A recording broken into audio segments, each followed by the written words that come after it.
అందరికీ నమస్కారం అండి. ఈరోజు మనం గంటి రమాదేవి గారు రచించిన అమెరికా పెళ్లి అనే ఓ చక్కటి కథను విందాం. ఇక కథలోకి వెళ్దాం. గంటి సుబ్బారావు అన్న నా పేరు అమెరికా సంయుక్త రాష్ట్రాలకు రాగానే రావు ఎస్ గంటిగా మారిపోయింది. ఆకాశంలో కొంగలు, కొబ్బరికాయలు చూసే నేను నాసాలో అంగారక గ్రహ యాత్ర టీములో సభ్యుడిని.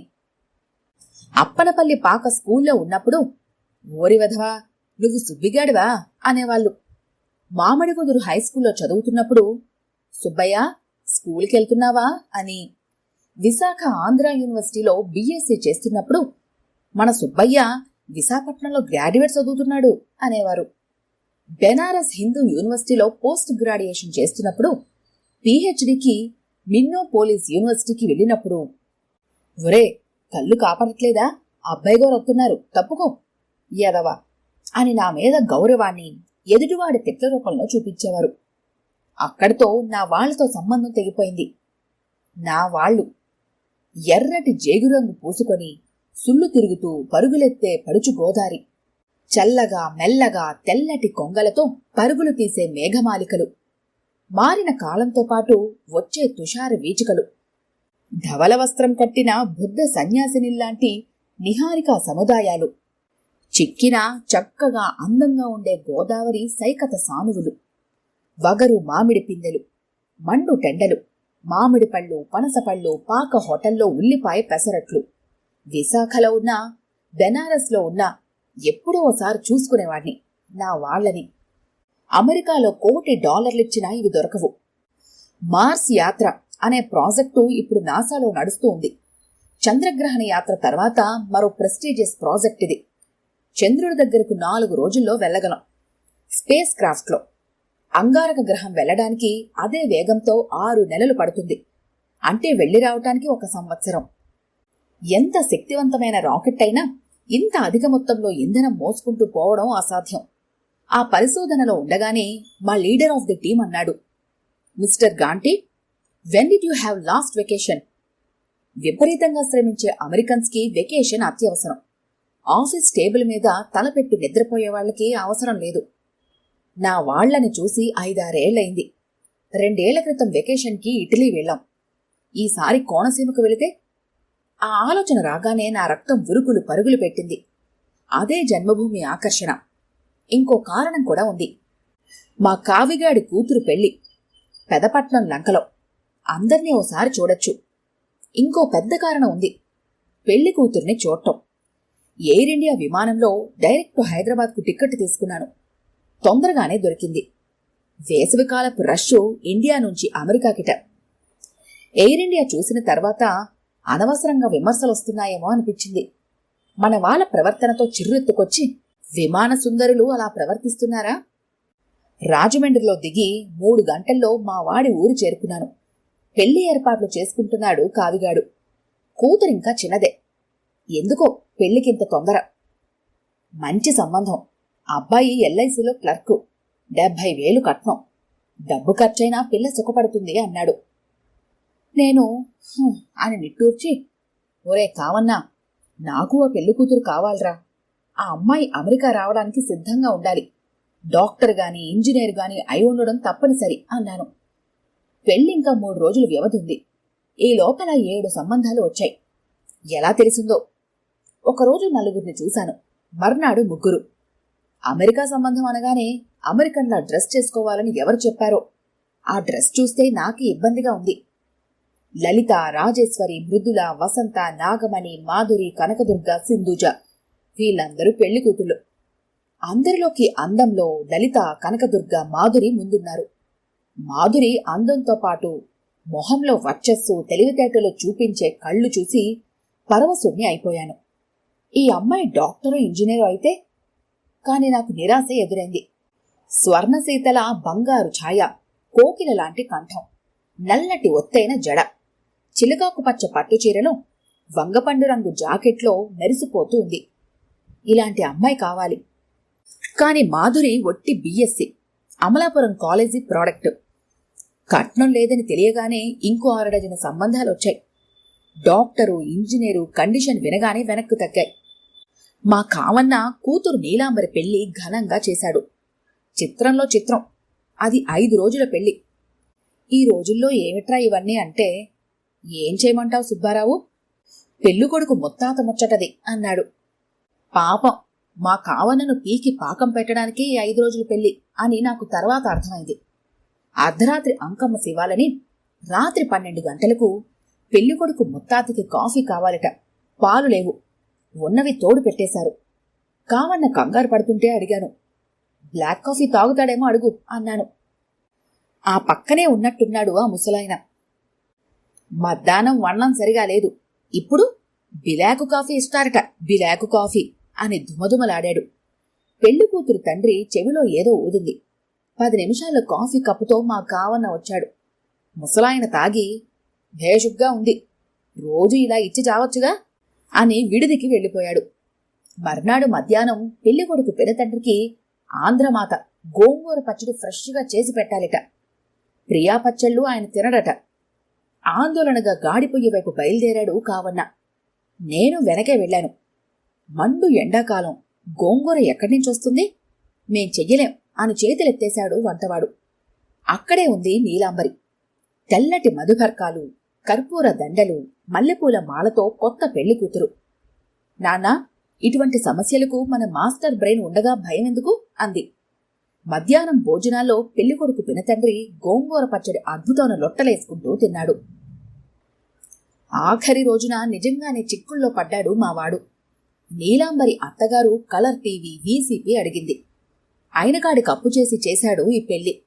ఇంకా 2 మగపిల్లలు, 1 ఆడపిల్ల. వీళ్ల భవిష్యత్తు ఎలా? చటుక్కున ఒక ఆలోచన వచ్చింది. నా దగ్గర కొంత డబ్బుంది, అదిస్తే. కాముడు నా దగ్గర తీసుకోడు. ఏం చేస్తాడు? నీలాంబరి అటుగా వెళుతుంటే అడిగాను. మా మాస్టర్ బ్రెయిన్ ఉండగా భయం లేదు, ఆ సమస్య అదే తీరుస్తుంది. ఏమిటో ఆ ధీమా. ఇంతకీ ఆ మాస్టర్ బ్రెయిన్ ఎవరు? ఇన్ని సమస్యలకు సమాధానాన్నిస్తుంది ఎవరు? మరో ఆలోచన వచ్చి అడిగాను. నాకు సమస్య ఉంది, మరి మీ మాస్టర్ బ్రెయిన్ అది సాల్వ్ చేస్తుందా? అది సాల్వ్ చేయలేనిదంటూ లేదు. అది అంటున్నావు? మీ మాస్టర్ బ్రెయిన్ అమ్మాయా? ఆ సాయంత్రానికి పెళ్లింట్లో మళ్లీ నవ్వులు మొలకెత్తాయి. నాగవెల్లి అవగానే నీలాంబరిని తీసుకుని పెళ్లివాళ్లు వెళ్ళిపోయారు. మరి టీవీ, వీసీఆర్ ఇచ్చారా? ఇల్లంతా నిశ్శబ్దంగా ఉంది, సందడి లేక. ఒరే సుబ్బారావు, ఈ పెళ్ళైపోగానే సుఖంగా నిద్రపోవాలి అనుకున్నాను, నిద్ర రావటం లేదు అన్నాడు కామన్న. నాకు అంతే అన్నాను. ఆశ్చర్యంగా అడిగాడు. నీకా? నీ సమస్యలు తీర్చడానికి ఓ మాస్టర్ బ్రెయిన్ ఉంది, నేను చూడాలి, వీలవుతుందా? కామన్న గట్టిగా నవ్వి అన్నాడు. అదా, అది నీకు తెలుసు, నువ్వు చూశావు. మెట్టవీధిలో ఉండే మాధురి చాలా తెలివైన పిల్ల. అదిరిపడ్డాను. నేను రిజెక్ట్ చేసిన మాధుర ఎలా సాల్వ్ చేస్తుంది సమస్యలన్నీ? ఆ సాయంత్రం మాధురిని వెంటబెట్టుకొని వచ్చాడు కామన్న. ఆ అమ్మాయి కళ్లల్లోకి సూటిగా చూడలేకపోయాను. నేను తిరస్కరించిన యువతి. మాధురి చెప్పింది అర్ధరాత్రి కాఫీ గురించి. ఇది పల్లెటూరు, ఎప్పుడు పడితే అప్పుడు పాలు దొరకవు. చిక్కగా కాఫీ డికాషన్, 2 చెంచాల పంచదార, నిండుగా చిక్కటి అన్నం గంజి, దాంతోనే కాఫీ తయారు. పాలక బదులు చిక్కటి గంజన్నమాట. వేడి మీద చాలా బావుంటుంది, ముసలి వయసులో మరీనూ. నాకు ఆమె ఆఖరి మాటలకు నవ్వొచ్చాయి. మరి గోంగూర పచ్చడి ఎలా సాల్వ్ చేశారు? అది మరీ సులువు. మామూలు పాలకూరని బాగా తురిమి చింతపండు రసంలో 2 గంటలు నాననిచ్చి పచ్చడి చేసేయడమే. ఓ, ఆల్ రైట్. మరి కలర్ టీవీ, వీసీఆర్? అది కొంచెం కష్టం. పెళ్లికొడుకు తల్లి కోరికది. ఆవిడతో బేరం పెట్టాను. ఇప్పుడే మన దేశపు టీవీ, వీసీఆర్ కావాలా? మరో 6 నెలల్లో ఫారెన్ కలర్ టీవీ ఒకటే కావాలా? నేననుకున్నట్టే ఆవిడ ఫారెన్ టీవీకే పడిపోయింది.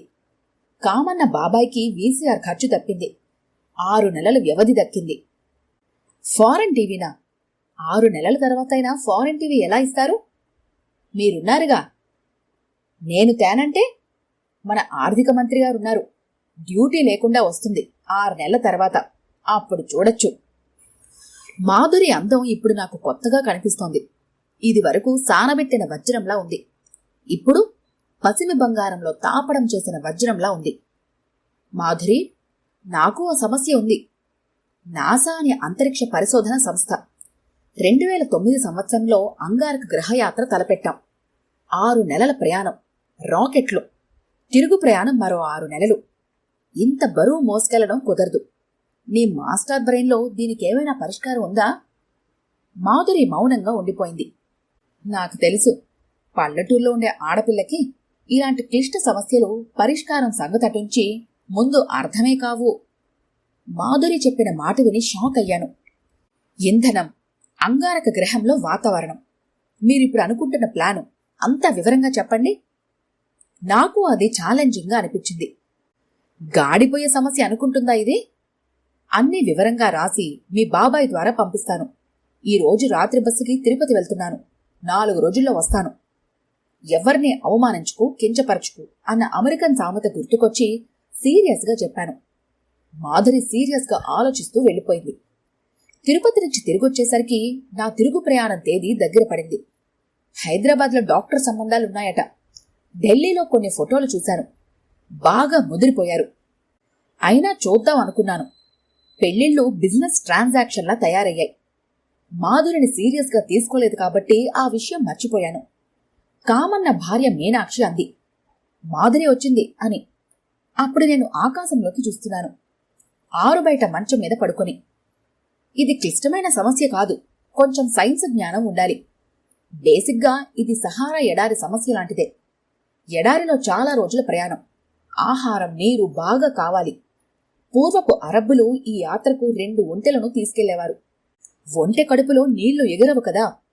ఇక మొయ్యడానికి తన బరువును, 2 నీళ్లకి తను తాగడానికి, ఒక ఒంట మోయడానికి తన బరువుని, రెండోది నీళ్లకి తను తాగడానికి. మాధురి మాటల్లో లాజిక్కు నా మనసు పొరల్లో ఆలోచనలు కెలుకుతోంది. అలాగే మీరు మీతో ఇంధనం మోసుకుపోయే బదులు ఇంధనం తయారు చేసే యంత్రాన్ని తీసుకుపోవాలి. మరి అది మాత్రం బరువు కాదా అని అడిగాను.